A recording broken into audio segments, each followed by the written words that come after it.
রাজ্যের মুখ্যমন্ত্রী মমতা বন্দ্যোপাধ্যায়ের ছবি বিকৃত করে সামাজিক মাধ্যমে পোস্ট বিজেপি নেতার।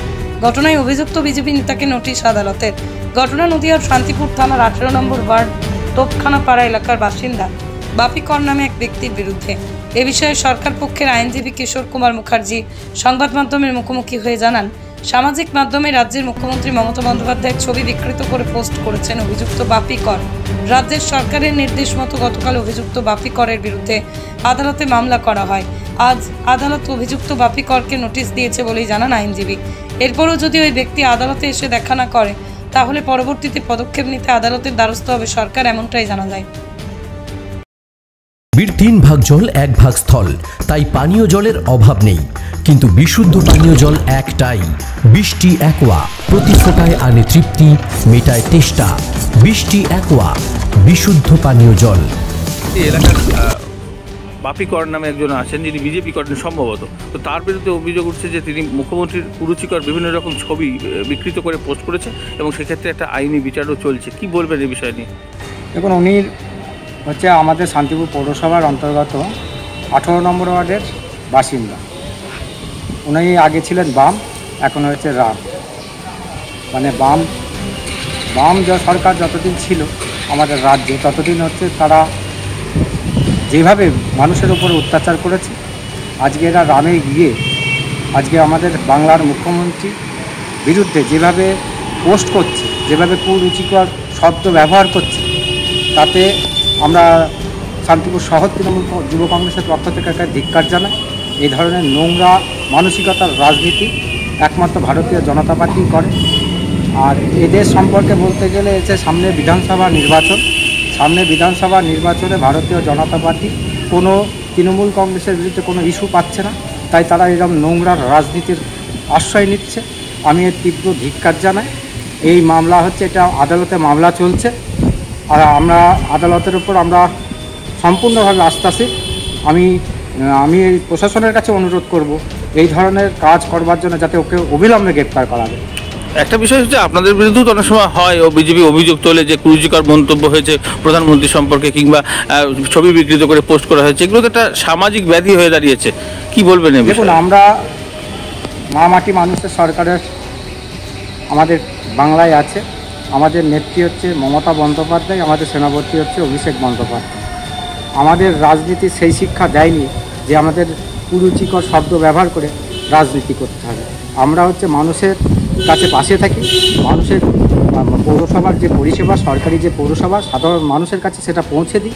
আমাদের এরকম স্বভাবও নেই, আর এই রকম কুরুচি মন্তব্য করে আমাদের রাজনীতি করতে হবে, সেই শিক্ষা আমাদের তৃণমূল একজন রাজ্যেরই হোক বা দেশের হোক সর্বোচ্চ জনপ্রতিনিধি, তা তার ক্ষেত্রে যাই হোক না কেন সেটা তো অবশ্যই অন্যায়, একদম অন্যায়। আজকে যারা আমাদের যারা মুখ্যমন্ত্রী বলুন, প্রধানমন্ত্রী বলুন, যারা চেয়ারে বসে আছেন, যারা একটা রাজ্য চালাচ্ছে, তাদের বিরুদ্ধে এই ধরনের যে নোংরা পোস্ট করছে, এটা আমরা তীব্র ধিক্কার জানাই। এই ধরনের নোংরা রাজনীতির বিরুদ্ধে আগামী দিনে আমরা শান্তিপুর শহর তৃণমূল যুব কংগ্রেস এরকম ধরনের নোংরা রাজনীতির বিরুদ্ধে আমরা রাস্তায় নামতে প্রস্তুত।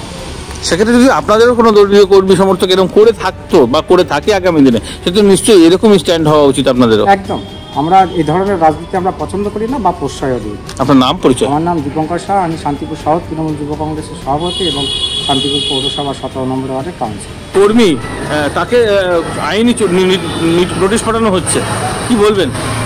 দেখুন, এটা তৃণমূলের কালচার হয়ে গেছে এবং যে আমাদের যে কর্মী এমন কিছু খারাপ কাজ করেনি, সে ফেসবুকে একটা আইডি পোস্ট করেছে, তার জন্য এমন কিছু ক্ষতি করেনি বা এমন কিছু মহাভারত এরকম গড়ি হচ্ছে। তৃণমূল যারা নেতৃত্ব তারাও এরকম করছে, বহু প্রধানমন্ত্রীর নামে গালাগালাজ করছে, শুভেন্দু অধিকারীর নামে গালিগালাজ করছে, সুকান্ত মজুমদারের নামে গালিগালাজ করছে। তাতে পুলিশের এমন কি হয়েছে যে তার বিরুদ্ধে নোটিশ পাঠাতে হচ্ছে। সে এর আগে পুলিশ তাকে একটা তাকে ফোন করে বলেছিল যে তুমি এ ধরনের পোস্ট করে না, সে সেটা ডিলিট করে দিয়েছিল। তা সত্ত্বেও পুলিশ তার বিরুদ্ধে এই কেসটা দিয়েছে এবং এই কেসটা দেওয়ার মূল উদ্দেশ্য হচ্ছে উনি দেখাতে চাইছেন যে আমি তৃণমূলের হয়ে কাজ করছি বা তৃণমূলের দাবিদারি করছি এবং সরকারের পক্ষে কাজ করছি, আর এদিকে বজায় রাখতে চাইছে। এইটা মোটেও ভালো কাজ নয় এবং এটা মহাভারত অশুদ্ধ কাজ, কোনো কাজ করছে না। যেটা করছে এটা খুব আমাদের কর্মীদের পক্ষে যে বেছে বেছে যারা পোস্ট করছে তাদেরকে ধরছে, তৃণমূলের যারা করে, যারা তৃণমূলের কর্মী তারা যে এই ধরনের পোস্ট করছে, তাহলে পুলিশ যদি নিরপেক্ষতা বজায় রাখে তাহলে তাদেরকেও কেস দিক, তাদেরকেও অ্যারেস্ট করবে। তাদেরকে ধরা হয় না? না, তাদেরকে ধরা হচ্ছে কই। আচ্ছা, একটা বিষয় বলি, একটা মুখ্যমন্ত্রী হোক বা প্রধানমন্ত্রী, তাদের ক্ষেত্রে এরকম ধরনের কুরুচিকর মন্তব্য মানে মতামত বা ছবি পোস্ট না করাই কি ভালো, কি মনে হয়? কোনো দলেরই কোনো কারোরই প্রধানমন্ত্রী, তাদেরও তৃণমূলের যেমন প্রধানমন্ত্রী বা বিরোধী দলদের যেমন অশালীন মন্তব্য না করা উচিত, আমরা বলবো আমাদের কর্মীদেরও যাতে প্রকাশ্যে এরকম অশালীন মন্তব্য না করে, এটাই বাঞ্ছনীয়। তো সেক্ষেত্রে ব্যঙ্গাত্মক চিত্র যেগুলো হয়, আগেও হতো, এখনও হয়, দেওয়াল চিত্র, ব্যঙ্গাত্মক, কিংবা ধরুন অনেক সময় কুশপুত্তলিকা দাহ, এগুলোই বা কীভাবে দেখছেন? এগুলি বললাম তো, যেটা প্রকৃত অর্থে কোনোটাই কাম্য নয়, কিন্তু কিছু কর্মী থাকে তারা আবেগের উৎসাহে এটা করে, কিন্তু করলেও তারা তো এমন কিছু খারাপ কিছু করে না। কিন্তু মেন হচ্ছে, যদি একটা মুখ্যমন্ত্রীর বিরুদ্ধে আমি বেফাস কথা বললে বা একটা ইয়ের বিরুদ্ধে বেফাস কথা বললে আমার যেমন শাস্তি হবে, যেমন তৃণমূল যারা করে তারাও যদি প্রধানমন্ত্রীর বিরুদ্ধে বা আমাদের রাজ্য সভাপতি বিরোধী দলনেতা তার বিরুদ্ধেও যদি সেরকম কোনো কুরুচিকর মতো, তারও সেই রকম শাস্তি হওয়া উচিত। এ ব্যাপারে কি দলকে জানিয়েছেন? এ ব্যাপারে আমরা কথাবার্তা বলছি, ঊর্ধ্বতন নেতৃত্বের সঙ্গে কথা বলছি, দল দেখি কি ডিসিশন নেয়। মাঝে মধ্যে তো শোনা যায় যে আপনাদের যারা নেতৃত্ব আছে রাজ্য স্তরে, তারা বলেন যেরকম তালিকা পাঠাতে যাদের বিরুদ্ধে কমপ্লেন হচ্ছে, সে আমাদেরকে এরকম বলছে, আমরা সেরকম যেটা আমাদের হচ্ছে সেটা পাঠানোর চেষ্টা, আমরা নেতৃত্বের সঙ্গে কথা বলার চেষ্টা করছি, সেটা পাঠানোর চেষ্টা করছি, দেখা যাক প্রশাসনিকভাবে সেটা কি ব্যবস্থা না। আমরা আইনের প্রতি আস্থা রাখছি, আইনের প্রতি বিশ্বাস রাখি যে আমাদের কর্মীদের প্রতি যেরকম দুর্ঘটনা এরকম ভাসানো হচ্ছে, এই রকমটা যেন না হয়। যদি বিচার উপকৃত করতে হয় তাহলে উভয়ের পক্ষে, যেমন বিজেপি কর্মীদের বিরুদ্ধে বিচার হবে, শুধু তৃণমূল যারা করবে তাদের বিরুদ্ধে কোনো বিচার হবে না, এটা ঠিক হতে পারে না। আপনার নাম, পরিচয়?